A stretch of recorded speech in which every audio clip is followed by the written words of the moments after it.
ถึงไม่ตายคน ยายจอยหาเห็ดมาพี่น้องเลยที่ว่างามอยู่พี่น้องก็ได้ครึ่งกระตาพี่น้องเลยมันจะแกงจะเห็ดแนวสปูสปุ๋ยพี่น้องเลยหลายอย่างหมดเห็ดเผิงเนี่ยมันเสียเขาจักกันตอนนี้มันเห็ดยังพี่น้องนี่ ตายเลยบ้านนึง พี่น้องนี่ อยากก็อ้อนของค้าหรอบ้าออกว่าอะไรหรอ ว่าเห็ดนกยุ่งคนว่าพี่น้องเป็นแบบนี้เอ้าแมวกับพ่อแมวห้องฟองเหี้ยแมวห้องพี่น้อง กัดกูหีกูว่าเอาออกแม่งหรอก พี่น้องหลายเต๋ออยู่พี่น้อง มึง ตัวนี้พักติ๋วพี่น้องนี่พักติ๋ว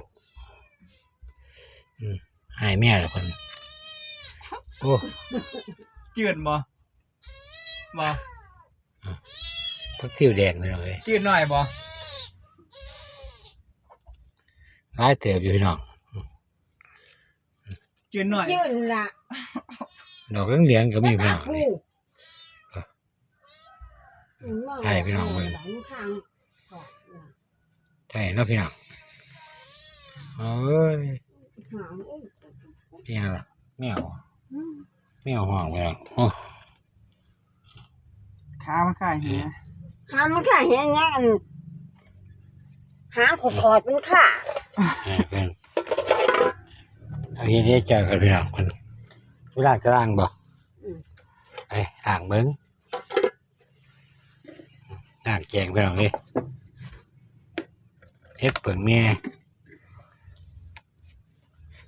เฮ็ดยังแม่สักปีสักปุ๋ยพี่น้องมันเสี่ยงกินอยู่เบียร์ดอกพี่น้องกินได้อยู่ตัวนี้ต้องใส่มาเฮ็ดแนวเฮ็ดเปิ่งกันขมบ่ตัวนี้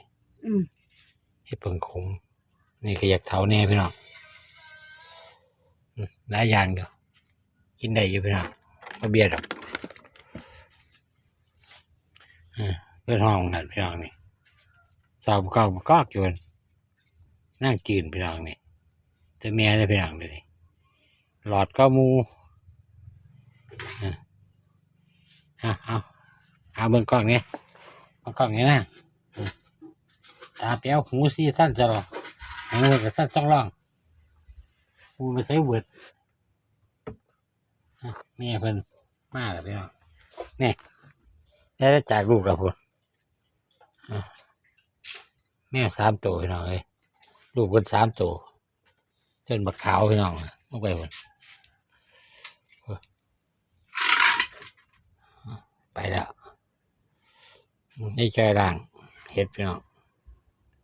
ใช่เบิ่งสมัยพี่น้องเที่ยงไปก่อนสวัสดีครับพี่น้อง